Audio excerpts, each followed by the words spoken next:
Okay, there's the tank. Right there, it's in the bed. There's my fuel outlet. I got a valve.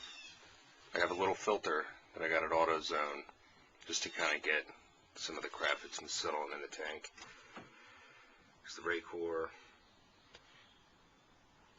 It goes back out. I drilled a hole in the bed here. This is the inlet, and that's the outlet for the tank to heat the tank up. Okay, now we're under the truck here. There's the hole coming from under the tank. And I've got some hose and hose fittings here. Here's the fuel line coming down. It's coming into this hose and hose that I made. And then it all goes up. It's all insulated.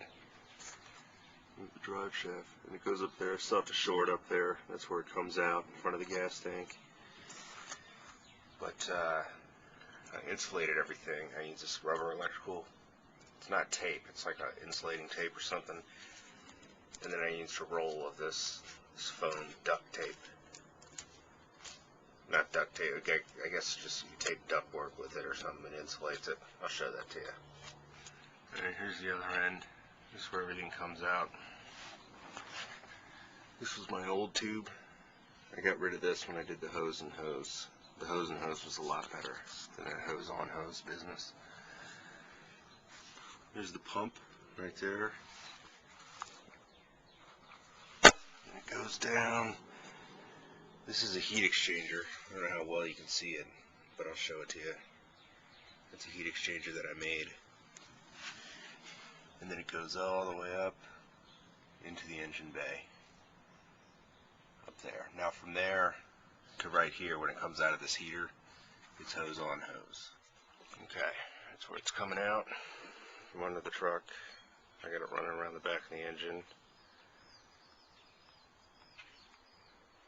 That's a little better. In the back of the engine. Here's where I spliced. This is my return going into the radiator here. And that's my supply. It bends around and then gets tied in. And again, I got all the stuff insulated. I still need to insulate a lot of this stuff as well as under the truck, but that's done right there. There's my supply. The fuel. My two fittings. The grease car fittings I got here. It's a loop return. Here's the supply, and this is the vegetable return. Gets teed back into the supply. And then the rest of this is just the fuel lines I've rerouted. Here's the sight glass. It's that same filter that was in the back of the tank, only I took the filter out and the machine's in the glass. And it looks like it's leaking a little bit. But anyway, that's kind of a nice little thing because you can see when you're on VO. Okay, remember that heat exchanger I was talking about? This is it. This is the this is what I made. It's got two holes on either end.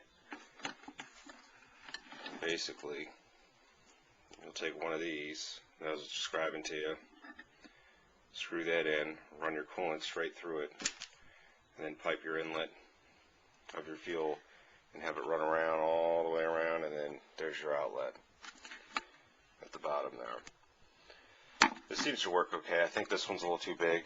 The one under the car, I mean, you know, I got big hands and I can't reach my hands all the way around it. It's probably like 1.5 feet long. So, okay, here's how I made the fittings. These are the hose barbs. Alright, the 3/4 threaded on this end and the barbs obviously on this end.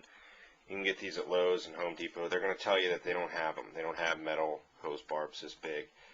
But if you go to where the pumps are, like the well pumps and the well fittings and all that stuff, you're going to find these.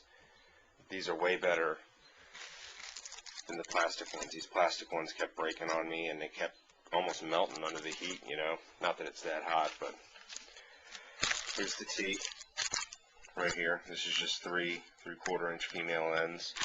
You'll put a hose barb in there, a hose barb in there. This is a compression fitting, A124. It's for a 3/4 inch hose. Okay. Here's the adapter. This is A870. This adapter is bushing. I bought too much of this stuff. then we'll return it. But there's a hole through it. This will thread into that hole, and then the bushing itself will thread into this end of the 3/4. And then here's some, I use copper tubing. You're supposed to use aluminum, I guess, but I couldn't find it. The aluminum, or excuse me, the tubing, well, whatever you use, will run through this fitting, through that connection, and then get put through here with the compression, and you'll have a little bit left over, just like what you saw on the truck. This is that tape I was talking about right here. This is what I wrapped around. It's got this white backing stuff on it. Temflex. You can get this at Home Depot or Lowe's. They both sell it. And then this will be like where all the insulation is, the fiberglass insulation for water heaters and stuff. This is just some foam tape that I wrapped everything up to insulate it even more. Okay, one more thing. If you're going to do the hose and hose, which I highly recommend, it made a world of difference. My oil temp was only getting up to, I don't know, 67, 70. I got a heated Raycor, heated tank. I had a heat exchanger. It just was not getting up to temp. I did the hose and hose for that short length, and it made a world of difference. It's getting like 140 now. But make sure you tighten the hell out of this stuff. I put Teflon tape on everything, and I tighten it with a big pipe wrench, but I had to go back and re-tighten stuff because it was still leaking. I mean, you almost have to tighten it to where you think you're going to break it, you know. But that was just my experience. All right, well, good luck.